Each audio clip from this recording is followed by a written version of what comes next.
This is a clip from a clinic I just did this weekend, and this is one of my students, Anna, and she's given me permission to use this clip from her lesson. Some trouble that she was having with her body was that her body would rotate side to side as opposed to following the horse's motion forward, down, and back up. And when she would make a transition from a halt to a walk, or walk to a trot, or something like that, she would get into trouble with her pelvis, where her pelvis would rock forward, or there would be a little bit of this nudge thing happening, which would of course block the horse's ability to go forward. So in this video, I'm working on a technique that I thought of at the moment to help her get some direct feedback with her rib cage and her pelvis. So riding this way was helpful for her to find how to control her horse's movement without having to shove her seat or pull her reins or grip with her legs. So here's how we ran through that lesson. Okay. So we have a whip in Anna's hand.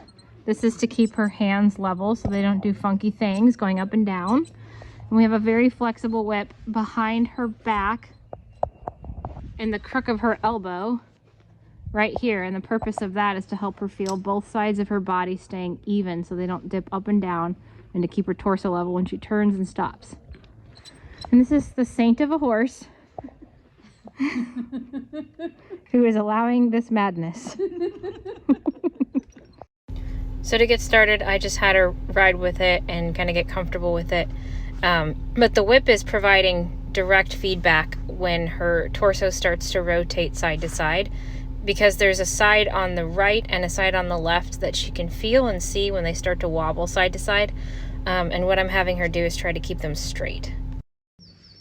And then keep the outside of the whip the same height as the inside when you turn.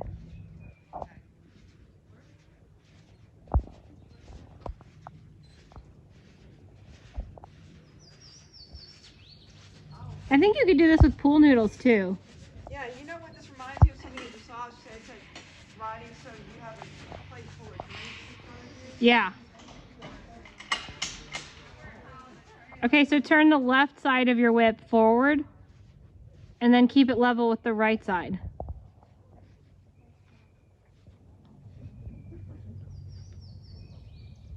I'm turning. That's so cool.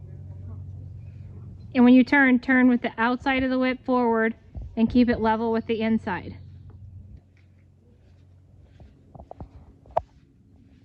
So I'm looking for Anna's seat to stay connected so her seat bones both stay level on the saddle as she turns.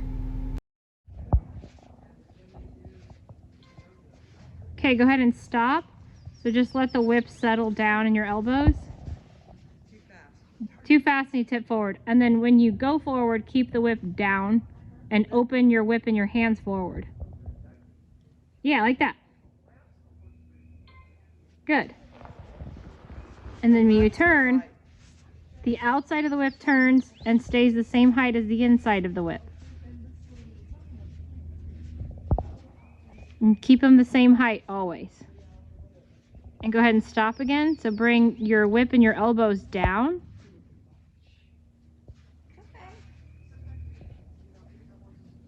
Bring it down. And now stabilize both sides and open the whip and your hands forward. That's how she can go forward.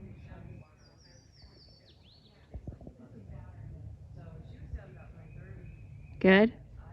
And turn the right side of your whip to the left. Right outside turns, inside stays stable.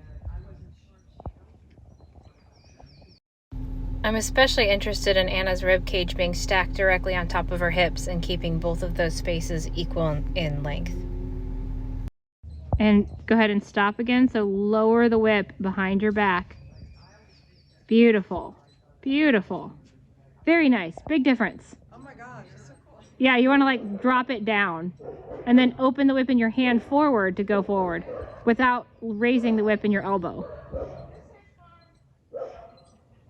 There you go.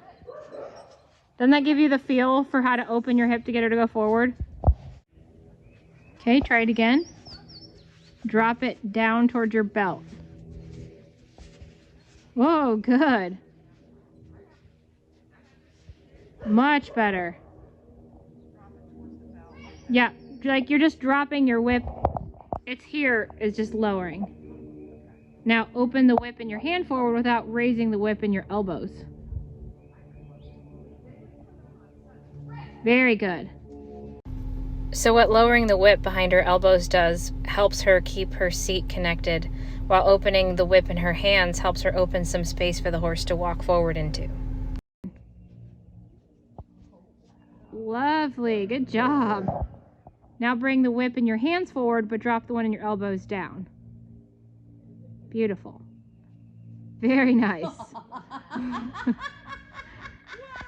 Look at you.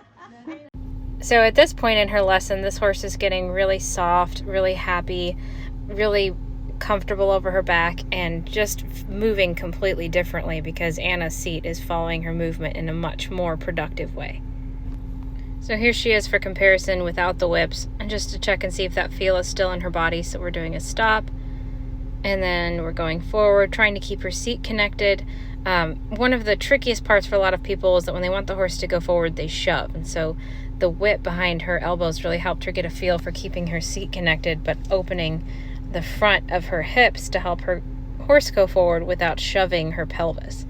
So here she is without her whips, and the feel is still in her body, and she's riding really lovely. Of course, there's always room for improvement for everyone, always, but there's her stop with just her seat dropping down. And then she's keeping her seat connected the whole time. And then when she goes forward, she's going to keep that same feeling again. So the seat stays connected and the front of the hips open.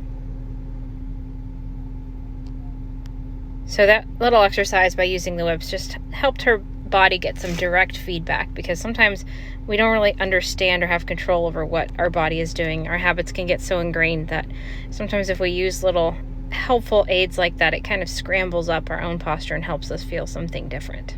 Good. Stay down. There you go. Now keep your belt loop dropped down. Open your hands. Open your belly button forward. Very nice.